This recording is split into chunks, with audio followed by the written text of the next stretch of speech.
Hey, what's up guys? Hope everybody's doing well and having a great day. In this video, we're going to take a look at the now two earthquakes in northern New Jersey. Are you serious right now? Yet another one today. That's two in the last 48 hours. Last week, we were following a swarm up here in northern New Jersey. So there is definitely something up. The earthquake activity around the northern hemisphere especially has been on the rise the last month, and look for it to increase as we move forward in time when solar activity starts to increase. In fact, it's increasing right now as I do this video. AZ Watchwoman, MJ, Linda, what's going on guys? Berlinda, hello MJ Farmstead. Paul Hawk, are you serious right now? Larry from Alberta, good afternoon, good evening, maybe good morning if you're over in the Australia, New Zealand area. I've got a lot of stuff for you guys in this video. Get ready, something's up. Airplanes have been flying strange grid patterns out in the Arizona desert. We've got earthquakes up here in New Jersey. Not in this video, but I'm working on something highly unusual out of Australia again. Another dot connected, but you can see here I put together the map showing the two earthquakes in northern New Jersey. We'll see if there's more tomorrow. There have been 2 in 48 hours as the bizarre activity continues. They're talking about an unusual heat signature underneath the northeastern United States that they recently discovered. Also an earthquake way out of bounds up here in New Brunswick, New Jersey, or New Brunswick, Canada. That is way out of bounds. I don't even know if there's any fault zones up there.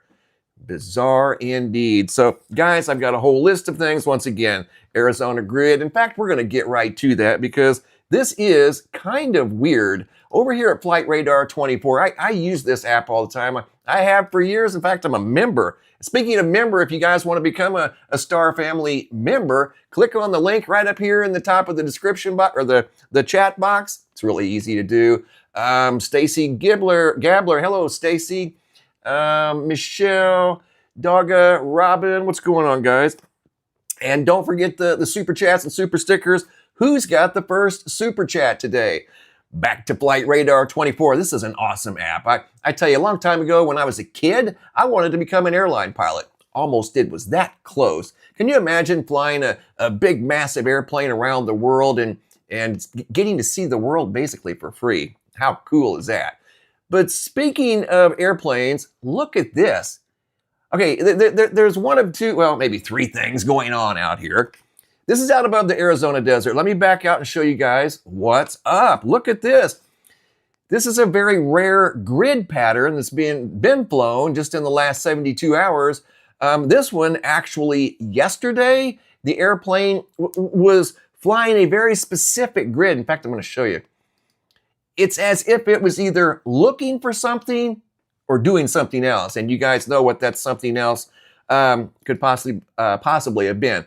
But I don't know. I did some research on the type of aircraft. It is a Rockwell Jet Prop Commander 1000, and it's not necessarily used in anything other than surveying, looking for things, and of course just routine passenger flights. But they did imply that this thing was used for utility type of work. So not sure what's going on here, but let me put this in fast forward, as there's definitely been something up right out here in my neck of the woods. Yeah.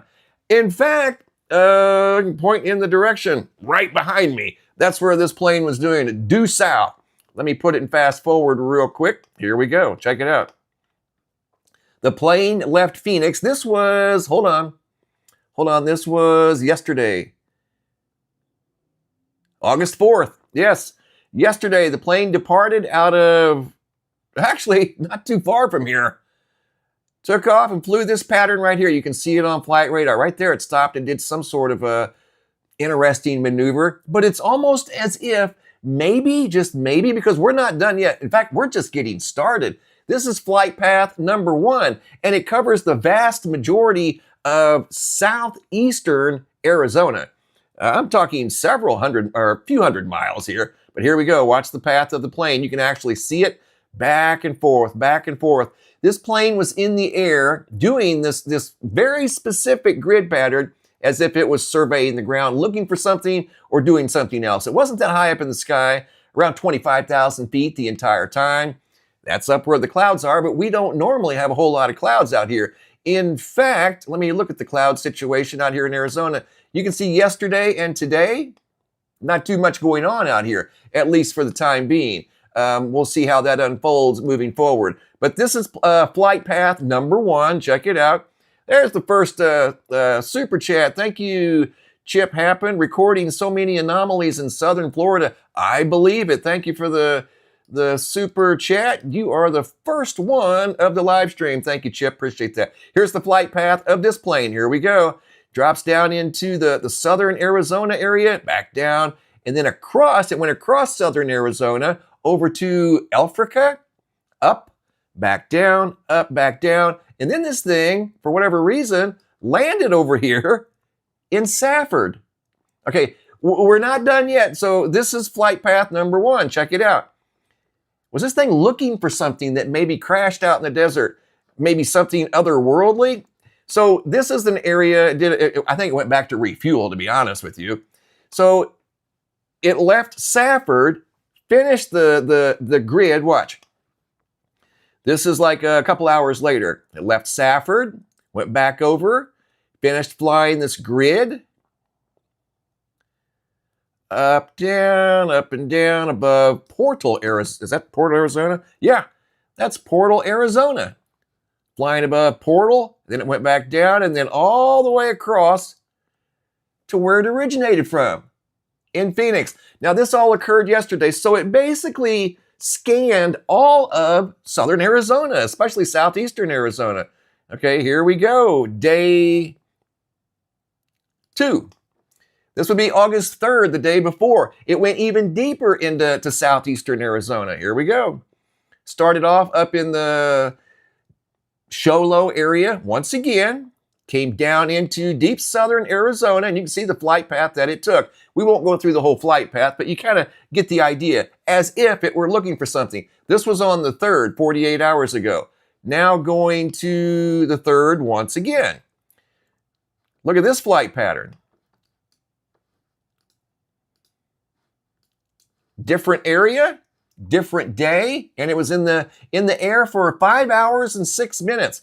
What was it looking for over here? Flying a very specific route above the national forest, the Apache National Forest. Look at that. So there's one of two things going on there, and you guys know what's up. Okay, that was the 3rd. I think that was, yeah, let's see, maybe there was one more. Oh yeah, one more. This is another flight pattern on the 3rd. Actually, the 2nd. They did this the 2nd, 3rd, and 4th. Here it is again. Flew out of Phoenix, went straight down to southern Arizona. It had already flown over this area once and did it again. So it flew over that area twice. And this area out here, guys, again, it's directly behind me down in the south of Casa Grande, which I'm not even near Casa Grande. So that's out in the pretty vast desert. It's pretty remote out there. It's not very densely populated. I mean, there is some populated areas, but again, it's not densely populated. But this airplane, for whatever reason, and I'll show you the plane, it was this one right here. That's the exact plane, 695JC. That plane right there, very specifically, not one like it. This exact plane was flying a specific grid pattern for 2 days, covering all of southern Arizona. What was it doing? I found that very interesting. I don't know if this thing was maybe looking for something out there in the desert. I've heard of things, landing out there in the desert, and, people have seen things fall from the sky, but the desert's a vast, very dry place, and you don't want to go out there unless you're equipped, So, I don't know. Found that highly unusual. Plane surveying the ground, maybe. Flying an unusual grid pattern above southern Arizona. Was it looking for something, or was it doing something else? As promised, I would give you guys a complete, well, at least a specific hurricane update, just in case there was a hurricane maybe making its way close to the shores of the United States or anywhere else in the Caribbean or even Mexico. I got you guys covered. Don't worry. Well, here's a 10-day forecast, and this is over at Ventasky.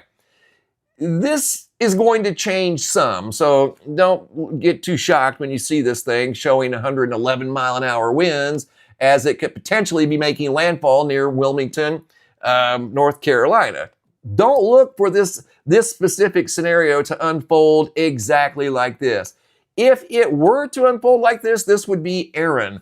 We're looking at Dexter up in the North Atlantic. I don't even know how that got a name. I mean, yeah, I see it's a small tropical storm, but I didn't know we were giving tropical storms names now, but there it is right there. No, it's very unorganized, it's discombobulated. But back to this one here, this is 10 days out, so look for this to change, guys. But there is a disturbance, or an area of disturbance, off the coast of the Carolinas, South and North Carolina, that could generate into something. If it did, I would be very, very surprised. So all we can do is watch. I mean, this could get up into the Cat 2, Cat 3 range, according to this. But again, this is a long-range forecast. It can and will change. So we will see. But right now, they're showing a potential landfall of a potential major hurricane somewhere between Wilmington and Jacksonville on the 15th. 10-day forecast. You can rest assured that this is going to change some. In fact, it may change quite a bit, but that's what it's showing right now. And you can see the formation area outside of that nasty sand. There's no sand up there. There's not going to be any hurricanes form out in the middle of the Atlantic. They just can't. You know, the environment is not going to permit the formation of hurricanes out here in the middle of the Atlantic. The air is too dry and it's too windy. They don't like the wind and they don't like the dry air. They like the exact opposite. So looking at the Caribbean today, you can see it's full of Sahara sand. It's actually sand particulates, but nevertheless, there's not going to be any hurricane activity in the Caribbean anytime soon. That is just not going to happen. Or over here near the Dominican Republic, the Bahamas, the Lesser Antilles, it's just not going to happen. Even the Gulf has a little bit of sand in it, but not a whole lot. But you can see the Pacific. Look at this over here in West Africa. Wow. That is some thick sand being stirred up. Happens every year. Here it is in color for your viewing pleasure. You can see the sand plume moving up into the Caribbean Sea and another gigantic plume right behind it. I have some very interesting things to share with you guys in this video. Something kind of new, but not necessarily revolutionary. But before we continue on, I want to show you guys a meteor. This is something that came down into the vast remote areas of South Africa. Like maybe they were looking for something out here in the Arizona desert. Well, this came through the sky. Where was it? Bothville, South Africa. Check this out. This was on the night of 8/3/2025. Arnold Swartz shared this video. This is a very large meteorite. Check this out. 3 o'clock in the morning. Whoa, turn night into day. Here it is again, slow motion. Wow, something, more than likely a meteorite, entered the atmosphere above South Africa during the overnight hours of August 3rd. And more than likely, there is a wide debris field over there full of brand new meteorites that have entered the atmosphere. And as you can see, it's very dark out there. No city lights. You don't even see house lights out there. That is in South Africa, or that was in South Africa, loaded with new meteorites. So those of you in South Africa that are anywhere close to that location, you might find some decent sized meteorites. Okay, guys, we are going to Google Earth. Here we go. Every once in a while, we'll run across a cool area on Google Earth. And this is one of those times. We found ice ships in Antarctica. We found pyramids in Antarctica. This looks like something that washed up on a little bitty island. Not quite sure what it is. I'll leave that up to you guys to decide. Here we go. We're going in on a 70-foot object. And then I'm going to show you guys 2 secret locations. At least they look secret to me. I don't know why anybody would want to have a building out in this location. Actually, 2 buildings, but I'll show you guys. It's actually a facility. Look at this very small island. This island couldn't be more than, what, 200 or 300 yards wide? But look what's up near the island. Look at that. And I know, it looks like a boat turned upside down, right? But that's a 70-foot boat. How did a 70, and it's brown's kind of discolored there. How would a 70-foot boat, here, I'll measure it, watch. Let's measure. Right around 21 meters. I believe that's 70 feet, right? 69 feet, there you go. 69 feet long, nearly 70 feet long. What do we got going on here, guys? You know where this is at? This is over by our favorite place, Madagascar. Just east of Madagascar in the southern Indian Ocean. Where did this thing come from? And it looks like there might be something there. I get it. It's kind of got the shape of a boat, but that's a pretty good sized boat to just get lost out at sea like that. It really is. So could it be something else? I mean, absolutely it could be. It's a good find. There you go.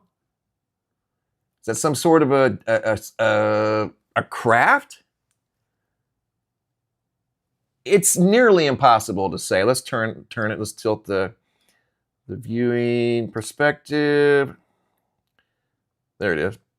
And remember, this thing's about 70 feet long. So if this were some sort of a fishing vessel, I mean, you would literally have to sprint from front to back 70 feet long. I mean, that's decent size. And if that were a 70-foot long sailing boat, that would be registered to somebody. That would be an expensive boat. 70 feet would not be cheap. So to just kind of discard it out in the middle of the ocean, I can't see that happening. I just don't see that happening. So it could be a boat, could be something else. I'll show you guys exactly where that's at. If you want the coordinates are 16, 35, 57 south, 59, 30, 57 east. But I got something else to show you guys. That's a 70-foot, what looks like maybe some sort of a craft of some sort, whether it's a water vehicle or an airborne vehicle. I don't know, I'm not there, but we are over here east of Madagascar. Check this out. There's Madagascar, the land of the giant trees, the lost giants. But I want to show you guys something else that I found over here as well. I mean, this is just a very, I would have so much anxiety out here because this is such a small area by comparison to everywhere else. Look at how small these islands are. They're just little specks. In fact, I was going to measure this one real quick while we're here. I was just curious. I wanted to see how big this was. 1,600 feet wide. Are you serious? 500 yards. Wow.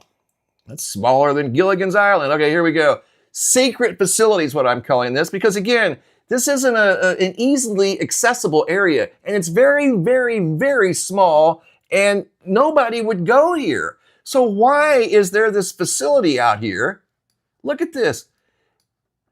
You can see a building here, an access point, something here. You can see a small building down here, an access point to this area, and then over here, 2 more buildings.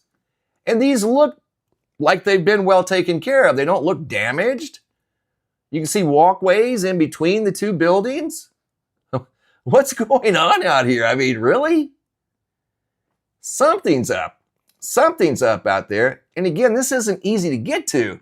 So that's secret facility number 1. And then I found another one at the north end of this island. Here we go. I don't think I could. And this is even smaller. Check this out. Again, not an easy place to get to, right? Look at this. Really? Wow, there's a lot going on here. Whatever is going on here. And again, how would you even have electricity out here? Look at that. That's tiny. That is just a little speck of an island, but it is loaded with activity. And if you blinked, if you were flying over that, you wouldn't even know it was there. But there's probably 12 buildings there, and they remind me of maintenance buildings or something like that. They don't look like something that would be too inviting, like a resort or something like that. And besides, if it were some sort of a resort, where would your electricity be and all of your resources? I mean, the resources out here would be very few and far between. You know what I mean? So I don't know what's going on here, some sort of a top secret project. There's something going on there that I don't know, it's interesting. In one of the most remote places in the world. Very, very unusual. And this location's the same place as the little disc or whatever it was we saw. 162636 south. This is in the southern hemisphere, just below the equator, 16 degrees below the equator. And then 593631 east. Take you right there. There it is. So 2 secret facilities. There wasn't anything else on the bigger island. You would think, okay, if you were going to pitch a tent out here somewhere, you would use one of the bigger islands where you've got a little more room. No, they chose one of the smallest ones out there. And again, when you back out, this place isn't even hardly visible on Google Earth. But it's next to our favorite place, Madagascar. You know what? If I had an airplane, where I would go would be Madagascar. I would definitely go over here and check out the giant trees. There's no way to get there. You'd probably have to fly into Mozambique, somewhere down in South Africa, and take a boat over to Madagascar. But we'd go check out the trees. Absolutely we would. What a fascinating place. Quick update on mountRainier. Up to 1,329 earthquakes and counting. This is up 529 from just right around 4 weeks ago. It was 800 4 weeks ago. Now it's 1,329. So the frequency of earthquakes at the top of mountRainier is obviously increasing a lot. The number has nearly doubled, guys, since we started following this closely. I mean, I would check in over here, 3 or 4 times a week. This is one of my pit stops, mountRainier, since it's gotten real active. But now it's up to 1,329. I'm over at the website. I'll show you right here. Here we go. 1,329. That's today. I just updated that before I started this video. So the activity at mountRainier is increasing a lot. We've got earthquake activity all across the U.S. Some of it is, probably related to other things. A lot of activity in California, earthquake activity in Alaska. There was a larger earthquake down in the southern Aleutians, a 5.1. That was earlier today. No major aftershocks. And you can see earthquakes starting to reach down towards Japan over here in the Western Pacific. Then, of course, the ongoing swarm off the island of or near Kamchatka. A lot of activity over here where the 8.8 was at that appeared to trigger a volcano and, of course, created a large, a tsunami that went all the way across the Pacific Ocean, even tripping buoys down below the equator near South America. Unbelievable. Grand Canyon fire. I've got a lot of updates to share with you guys. Meteor, hurricane, Grand Canyon, New Jersey. Here we go. I'm going to take you guys up to the Grand Canyon. Here's a live look at the Grand Canyon. And here's what the Grand Canyon looked like a couple of days ago. This wildfire up here is no joke. Where'd my handy dandy picture go? There's Las Vegas. People are getting smoke all the way up in Las Vegas from the Grand Canyon wildfire. This is a webcam that looks out over the Grand Canyon. If you've ever been to the Grand Canyon, it's a sight to behold. I've been up there, and it is truly, in my humble opinion, a wonder of the world. It is absolutely beautiful. It really is. If you ever get a chance to go there, go there. It's well worth your time. But there's a large wildfire up there right now that's consumed. Let me refresh this page real quick. 123,434 acres, 13% containment. And as you can see, the bright spots you see on this map, over here along the western flank, the southeastern flank, the fire is hot. Up here along the northwestern flank, and you can see it's spreading north into the little mountains. That's the large wildfire in northern Arizona, and there's a large wildfire over here in Southern California near Santa Maria. The Gifford fire, the fire in northern Arizona, is the Dragon Bravo fire. Look at this. There'll probably be more evacuation if this one continues. 65,000 acres as of today. Yesterday it was 64. Let's update that real quick just to make sure. Yeah, 65,000 acres. But as you can see, this thing is still hot all the way around the vast majority of the perimeter. That's what the bright lights are. Those are ongoing fires and new fires. 7% containment. They have nearly 2,000 personnel on the Gifford fire. Once again, that's underway right now as I do this video. Let me go to Zoom Earth. We could see the wildfire smoke, the plume over here yesterday. Let's see if we can see it today. Is it visible? Oh yeah, you can see it off the coast. Something near Los Angeles. What's going on down there? Is that the wildfire smoke from Santa Maria? San Luis Obispo? Could be. I don't know. I've got a video from Las Vegas. A gentleman, here's what the Grand Canyon looks like. What a view, right? Massive plume of smoke looking across the Grand Canyon. That is a beautiful place, I will say. That is one cool place. I don't know what started the fire. I don't think they know what started the fire either, to be honest with you. Here we go, Las Vegas. This gentleman sent me a video of the air, just the overall air quality in Las Vegas. And as you can see on this map at Zoom Earth, this is from yesterday, by the way, Las Vegas was covered in wildfire smoke, primarily from California. And this gentleman here, George, 8/4/2025, sent me this quick video just showing a 360-degree view. He said from his location, they couldn't even see the strip at Las Vegas, and they couldn't see the airport at Las Vegas where they were staying, that the smoke was so incredibly thick. Pretty wild. We got here, oh, the buoys. We still have buoys rocking in the North Pacific. I wanted to share that with you guys. The Pacific Ocean, the waters are going to be a little choppy for probably the next couple of days. They will eventually calm down, but there's been so much earthquake activity over here in the Western Pacific. It's keeping the ocean stirred up. I mean, we just saw a tsunami 72 hours ago that went down into the Kuril Islands, and those waves also ripple across slowly across the Pacific. So it's going to be just like a wash bin out there for the next 2 or 3 days at least. It's going to be a while before that calms down. No doubt about it. As promised earlier, I have a UV update real quick for those of you that like to follow the UV. Here we go. Ground level ultraviolet radiation from Abbotsford, British Columbia at 50 degree north latitude. Look how low that is. This is the only good thing about wildfire smoke. Darren in Abbotsford was getting wildfire smoke. This reading's from yesterday, 2.61. That's very low. Sky was full of smoke and a little bit of cloud cover. Here's the reading from Arizona. Different story. I just took this a couple hours ago, 3 hours ago, 4 hours ago, in fact. 11.28 was my high reading over here on the right. That's the total UVAB. That's what's supposed to be at ground level. The instrument on the left was showing very trace amounts of UVC. We're not supposed to see any UVC at ground level. So that instrument has always been like that. It's always detected trace amounts in the summertime. It'll start off at 0.01. Peak summer, it goes up to 0.04. This is what the sky looked like today in Arizona. You can see a little bit of activity, but other than that, all blue. Here we go. Atlas update.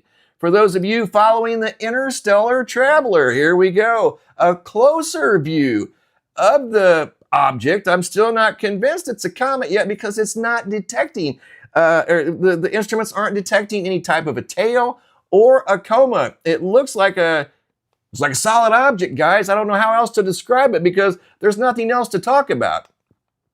I don't know. It's like 7 miles wide, which I know if that were a craft of some sort, that is absolutely massive. But we don't know what's out there. I mean, we don't. We just know what's inside the friendly confines of our atmosphere. And we don't know everything that goes on here. But yeah, there it is. And this one here, if there were a tail, you would easily see it right back here. At least part of it. That's why I use this particular format. You would see the tail. And you would see outgassing, especially in front of this thing. You would see a very distinct coma by now.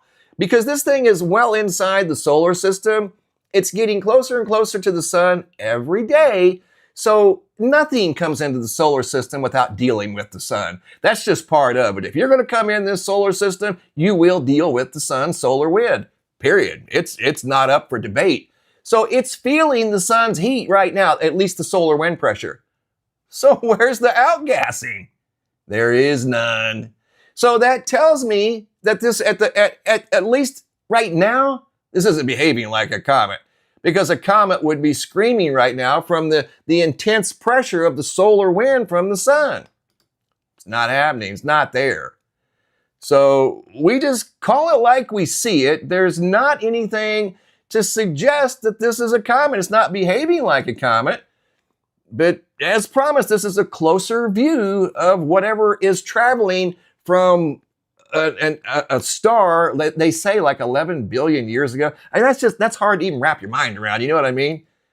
But they say that this thing's on a flight path that was almost as if it were planned out. They said you couldn't have planned it any better. They said the chances of this thing we're going in even closer now. The chances of this thing doing what it's doing naturally are 0.05%. Actually, 0.005. A half of a percent. Flying by Jupiter, Mars, and Venus, and behind the sun at perihelion, away from the Earth, and plus coming in horizontally on the ecliptic plane.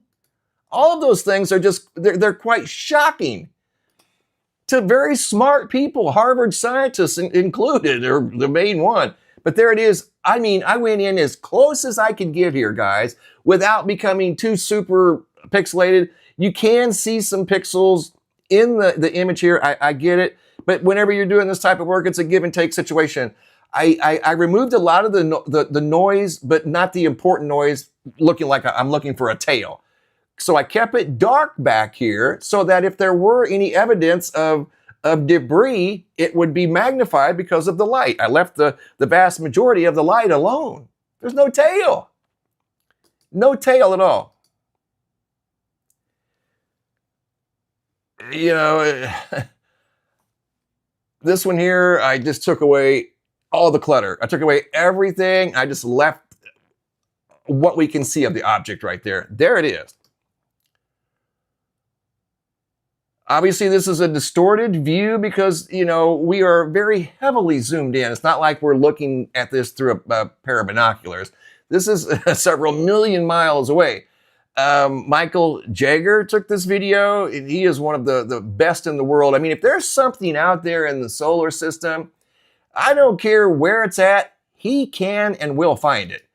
And he was one of the first ones to find this thing. And it was coming in at such an odd, well, it wasn't coming in at an angle. It was coming in even with the ecliptic. So it was using, again, as if it did it on purpose, it was using the Milky Way galaxy and the light and the stars as like camouflage. So it was blending in with the center of the galaxy, making it tough to find. So it wasn't discovered until it was like out in the vicinity of Jupiter. Efrain Morales took this little video segment out of Puerto Rico. It's just a different view from August 2nd of 2025. We go in as close as we can, and right there it is. And again, let me pause it here real quick. It looks like one big pixel, but if we're looking for signs of activity, you would see it. If there was a tail there, you would see it because I left the density alone. There should be dusting in the back behind this thing, and there isn't. There's nothing even in the front. Here's another view. There's no dusting. Here's another one. This one here would definitely show it because this would highlight all the particles in the tail, right? They would be here. They're not. They're just not there. They're absent. They're not part of the equation. So in my humble opinion, this thing is not a comet. So what do we have going on here? Who's visiting us from where and what do they want? I mean, you can't make this stuff up. It's happening, guys. This is the third time it's happened in modern history that we know of, or I think recorded history. We've had 2 in 8 years. And as far as we know, we've never had visitors from outside the solar system. This thing right here, coming from another star system, has a completely different molecular structure than anything we have here on the Earth, in our solar system. It has an entirely different molecular structure. You know, if I was in charge of all the big toys that could get there and see exactly what this thing is, and if it is an organic object, try to get something from it, you know what I mean? And bring it back to maybe the moon or whatever. Don't bring it into the earth because we don't know exactly what it is. But right now, I don't know that we can even catch up with it. It's moving at 100 and I think it's moving at 130 something thousand miles an hour now. And that's another thing that's a mystery. It's slowing down. Most comets, when they get close to the sun, they speed up. So this thing has kind of got a mind all of its own. It defies logic. It just doesn't make a whole lot of sense. Air quality alert in Ohio. Are you serious? This was sent in by Anthony. He's shared this with me via email. Anybody else in Ohio noticing the poor air quality? It's from the wildfire smoke up in Canada, guys. It's drifting down all the way down into, yes, Ohio. And they are getting air quality alerts. You can see the air, I think it was yesterday you got this. And you can see the thick plume of smoke stretching from northern Manitoba all the way over to Massachusetts. Our friends in New England were experiencing the wildfire smoke too, that's traveling thousands of miles. And I've seen that wildfire smoke years when they've had even worse wildfire activity wrap all the way around the northern hemisphere. Unbelievable. So that's why, Anthony, there was a air quality alert like we had out here in Arizona. But you know the thing of it was, when our air quality was at 500, that's the maximum. You know it was probably higher. We didn't even get an alert. I had to look at it myself. I just have, because I look at it every day. I look at the temperature and to see if we're ever, going to get any rain. Here's that area of disturbance down here. It could form in 7 days. 40% chance. So that's this area right there. So there could be something there. But we didn't get an alert. They got alerts up in Ohio, but for some reason our air quality was at 500, which is the maximum, and we didn't get an alert. But that was from the Grand Canyon wildfire smoke, which was highly visible on that day, and it was indeed traveling south. It's been showing up over here at Zoom Earth for several days. Wildfires up in Utah. There's the Grand Canyon. I mean, that's one of the biggest fires I think I've ever seen at the Grand Canyon. And over here in Southern California, which they're known for wildfire activity. But look at the smoke carrying all the way out into the Pacific Ocean. That is huge. And that got big real quick. Wow. So a lot of wildfire activity going on right now as I do this video. Okay, I've done the UV hurricane. We are up. Oh, the big sunspot. Let's take a look at it. It's turning towards the Earth. Here we go. Once this complex, we can almost see it. We've been talking about this for a few days. See it laying back there? Oh my. That's the big show right there. There it is. There's part of it. There's another part of it. That's actually not part of it, but back here is.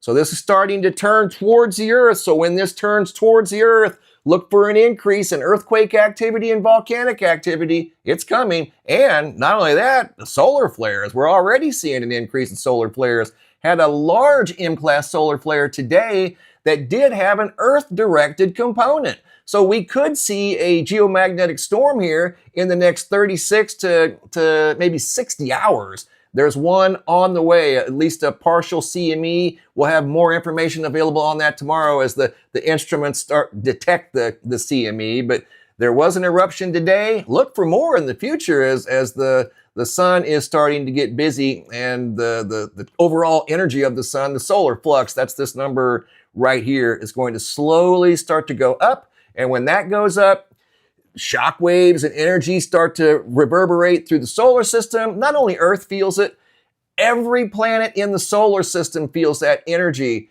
It's coming, guys. That is one big region. Hey, moderator. Oh, the ears ringing. Yeah, you know what? There goes the ears ringing. Usually, and my moderators made this connection. When there's large sunspots facing the Earth directly, like you can see a complex right here that's facing the Earth. In fact, it's growing. It's gotten a little bit bigger here in the last 48 hours. Some people associate the ear ringing phenomenon, and it's a real thing, with sunspot activity and solar storms and increased Schuman activity. Yeah, absolutely. And I believe it. We did a study about 10 years ago on coronal hole activity and humans, and how humans react to just raw star power. A coronal hole is a complete void on the Earth-facing side of the sun, and I don't think there's one right now facing the Earth. Well, yeah, there is too. Oh, wow, that's kind of big. What this does, this sends raw star power directly at the Earth. This one here is in the southern latitude, so it's not necessarily directly at the Earth. Remember, that's curved, so it's kind of going down. If that was up more at the equatorial regions, wow, we would have a very serious geomagnetic storm. That's a big opening, probably 200,000 miles wide and nearly 100, maybe at least 50,000 miles thick, you know? That's a big coronal hole. But anyway, the star power comes off there unchallenged. The atmosphere of the sun kind of tones the solar wind down a little bit. Not right there. It's coming out of there at full speed ahead. So when it interacts with the Earth, yes, it can create geomagnetic storms without having any type of solar X flares or M flares or CMEs. So I did a study to see how, in fact, it's right here. The sun and you, there's the study. I just condensed it into small, understandable format right there. The sun and you. That talks about the coronal holes, and we dove deep. We went down into what you had to eat that day. You know, if there was a coronal hole facing the Earth, your age, whether you were male, female, XY chromosome, your blood type. We dove deep to try to make it count, you know, but there's so much data. You needed so much data entry. You needed a small army of people to actually do it. But we did learn something from it. You know, we did have people participate. And one of the things that was a common denominator that we did learn was the ringing of the ears. People were suggesting that they noticed an increase in the ringing of the ears during these types of events. So yeah, it is a real thing. I know people that deal with it. And it's not your ears, it's your central nervous system, from what I understand. We're all biological antennas, and it's just unavoidable. That's how we're made, it's how we're wired. So what's going on over here, guys? Margie, Sayla, how's it going? The ears ringing is from frequency. That is correct. Sound is frequency. Thank you. Hey, Graceless. The sound of silence literally has changed. That's basically what it is. You know, in simple terms, the sound of silence has changed. If you remember 40 or 50 years ago, I was just a kid, but there weren't cell towers. There weren't satellites orbiting the Earth, or at least as many. There weren't Wi-Fis and cellular phones and, you know, wireless internet. There just was 5G towers. That stuff didn't exist. So nowadays, it's everywhere, especially in metropolitan areas and in cities and things like that. So we are experiencing, you know, a different type of silence. The sound of silence has literally changed. It's not the same as it was. So these frequencies, your central nervous system detects this energy, maybe on days that the sun is stirred up. And of course, we have the constant mixed in with variables, the constant being the various communication towers and signals and frequencies that are flying around now all the time, mixed in with the variable energy from the sun, because sometimes there's solar flare activity and CMEs interacting with the Earth and coronal holes, and then sometimes there's not. So it fluctuates, and the ringing of the ears fluctuates. It is a real thing, and a lot of people deal with that. Yes, indeed, that is a very real thing. Salty Pure Blood, how's it going, guys? Good to see everybody here. Good to see everybody here. Make sure you hit that like button. When you hit the like button, it just pushes the video out there a little farther. I'm not here to win a popularity contest. I just want to see the video do the best that it can. And if you guys hit the like button, it tells the algorithm that, hey, people are liking this live stream, so it'll recommend it to more people. That's all. That is all. Yay! Thank you, moderator. Who's got the next super chat? Because it detects that too. If it's getting a lot of activity and people are sharing the live, that's another thing you can do, share the live. Let me check the Schuman. You want to check the Schuman? Let's do it. Just had a request to check the Schuman. We're going to check it. Here we go. It's been elevated today. but I wouldn't say there's any spiking because there's no spiking. Check it out. This is the Schuman. This one's out of Italy. I've been using this one for a very specific reason, but as you can see today, it's been at a constant for about 12 hours, right around 10 hertz, and that's not out of bounds at all because the average is 7.83. Now, a couple days ago, you can see a big spike there above 50 hertz that lasted nearly 10 hours. So, yeah, I mean, it ebbs and flows, peaks and valleys, just like everything, you know. And for the most part, this week, the Schuman resonance has been pretty quiet. So if you're experiencing the ringing of the ears, it's probably another source if you're sensitive to the Schuman. And there's a lot of people that are sensitive to the Schuman. They don't need a graph to know that, hey, the Schuman's up today. They can tell.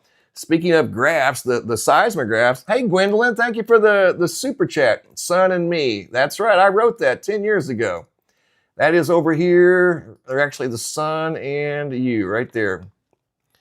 I wrote that little paper 10 years ago. Looking at the seismographs, they are unusually quiet today. There's been a few earthquakes, but nothing that's reverberated all the way through the earth. And these are seismographs across the United States. Thank you, Gwendolyn, for the super chat. Who's got the next super chat? Let's get them going. Cats don't bark. Thank you. Appreciate that. These are across the United States. Look at how quiet they are. Remember the other day after the 8.8? They all turned black. Today, they're quiet as can be. So is this the calm before the storm? Could be. Sometimes I've seen them stay like this for 2 or 3 weeks in a row. Absolutely. Here's the seismographs globally, and they too. Not much happening. Pretty quiet. There's a little bit of activity over in China. I mean, like, are those earthquakes? Those are not earthquakes. That's definitely not an earthquake. That's a pulse. Several pulses. That's weird. That's a pulse. That's not an earthquake. Nah. All right, whatever. That's cool. Just looking at the other ones around the world.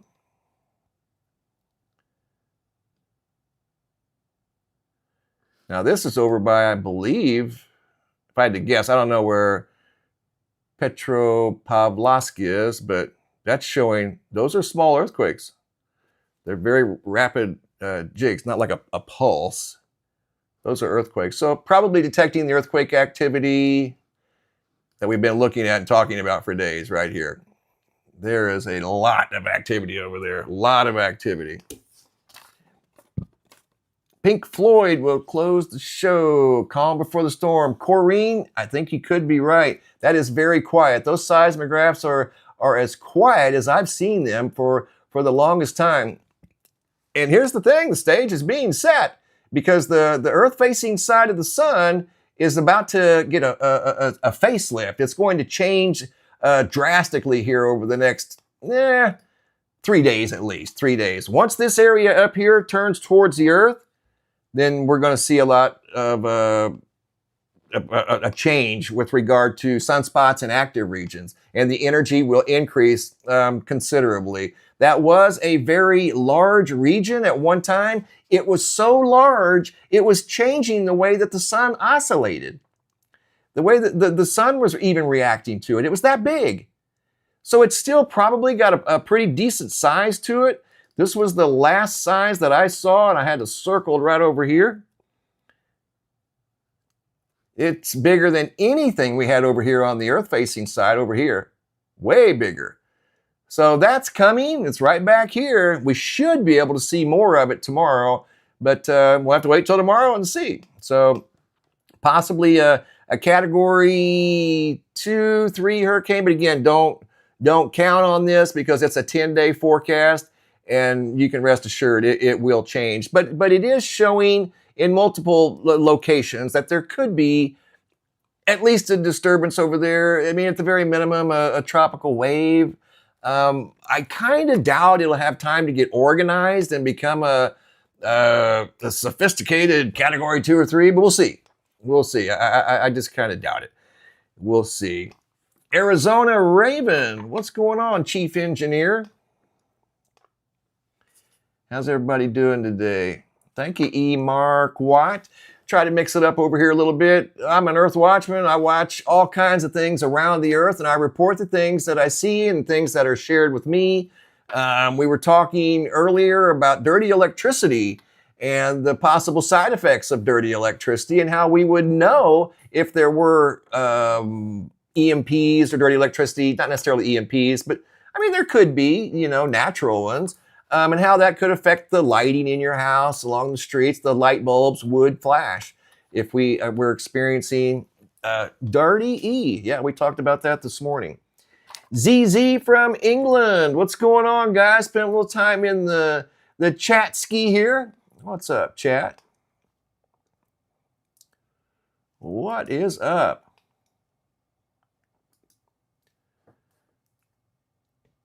He's just north of me like Arizona Raven. Yeah, I'm up in the southeast Phoenix area, and there was something flying south of me for 3 days. So I don't know if it was looking for something out there. I have no idea.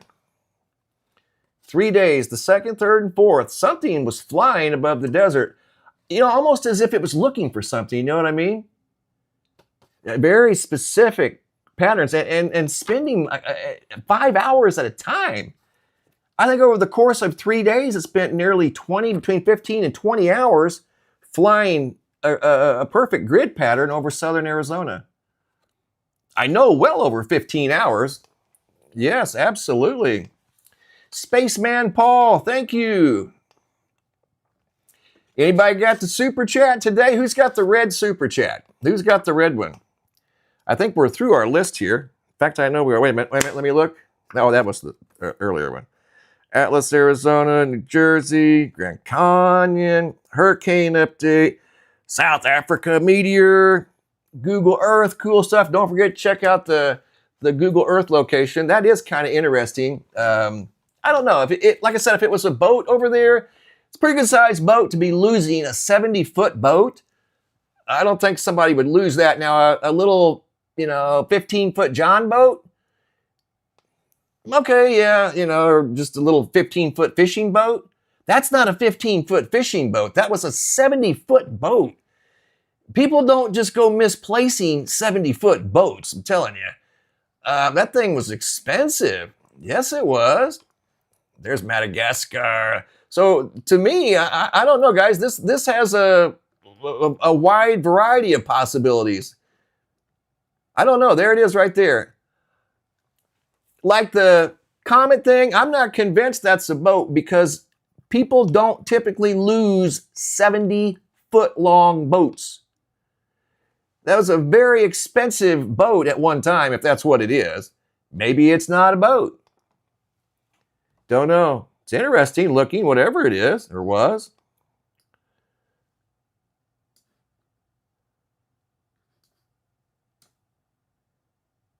Maybe it's an old boat from a long, long time ago that got washed up to sea, you know what I mean? Now maybe that's a possibility. Like an old Spanish ship or something like that sank out there somewhere and it just got washed up next to this island. Now that makes sense. Made of wood, right? Like they used to make them back in the day. I think that's what we're looking at. I think we just solved it. I bet you that's an old Spanish sailing boat from a long time ago. Yeah. Be about right.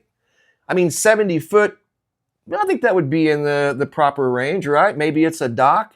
I know, I thought about that too, but there's nobody here. In fact, there's nothing here that I could see, not a thing. Not a thing, just that. It's like a miniature version of I'm looking for Gilligan. Where's Gilligan at? And that would be the SS Minnow, you know what I mean? Something right there. I don't know. Could be, but I know in today's world, most people are keeping track of 70-foot boats. It's a pretty significant investment, you just don't let it drift away. Spanish galleon. Yeah, there's your boat, Bella B. Matt G, it's a leaf. Well, that's one big leaf, Matt G. Revelations of the God, Mr. Mission Control. Surfboard for Paul, Tiny Man. Boy, that is a big surfboard. It sure is. I'm emailing you a video. Oh, thank you, Valerie. Appreciate that. The skipper. Hi, Gypsy. Yeah, the skipper. The skipper is how come they got there, that in the rough seas, of course. The skipper and the first mate. Scott Monson, did I get your email? Scott, I probably did, Scott. I haven't got through them all yet. I've still got a few to go to. I'll check it though, Scott. Thank you. I check it every day. And if you get a response, you know, when I do go through the email, and I respond to all the ones that I check, yeah, I respond to them, guys. Thank you, Angel Wings. Hey, Rick. Kier Star. Gene Lovato. It's Gilligan's Island's boat. I know, right? The SS Minnow. You know, when I was a little bitty guy, years ago, that was one of my favorite shows. It was. I'm not ashamed to admit it. That was one of my favorite shows. When I got out of school, that was the first thing I did. Went home and got a snack. Gilligan, man. Oh, Paul, the big man, Paul Bunyan. Yeah, okay, Tiny Man. I got you. I got you. Well, that'd probably fit Mr. Bunyan. You're right. Nobody begging for money, Alice in Wonderland. Have a good day. It just helps get the live out there, that's all. And you're more than welcome to thumbs it down. You ain't gonna hurt my feelings none. Any activity helps. Thank you for the thumbs down. Adios, amigos. Bella B, another Quaker. Yeah, that would make a decent surfboard for Mr. Paul Bunyan, who's a northern Arizona. When you go up to northern Arizona, there's a big statue up there of Paul Bunyan. I think it's northern Arizona, holding taking care of a tree with his big axe. Oh, hubby had a crush on Mary Ann Annabelle. I know, that was an old classic, right? That was an old classic. Thurston Howell and his wife Lovey and the professor. And I mean, what a show. That was a classic show. I know, the professor, Bella B. Fred Flintstone. I'm only here to win a popularity contest, equal opportunity. No popularity contest here.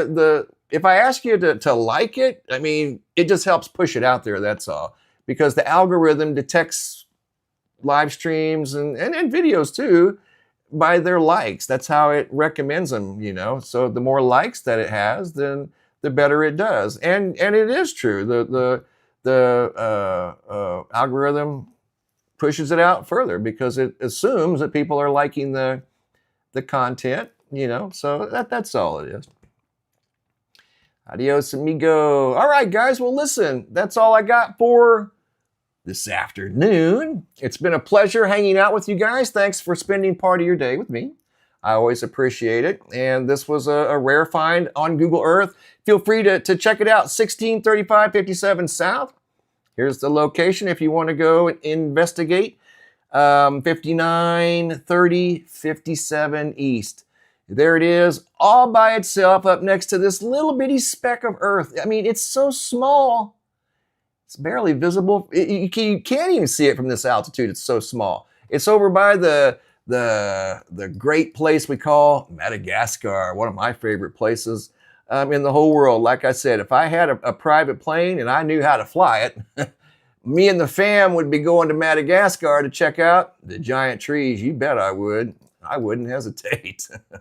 But anyway, I guess we can keep on dreaming, right? All right, guys. Well, listen, thanks for stopping by. And as always, thanks for watching. Have a super day and be safe out there.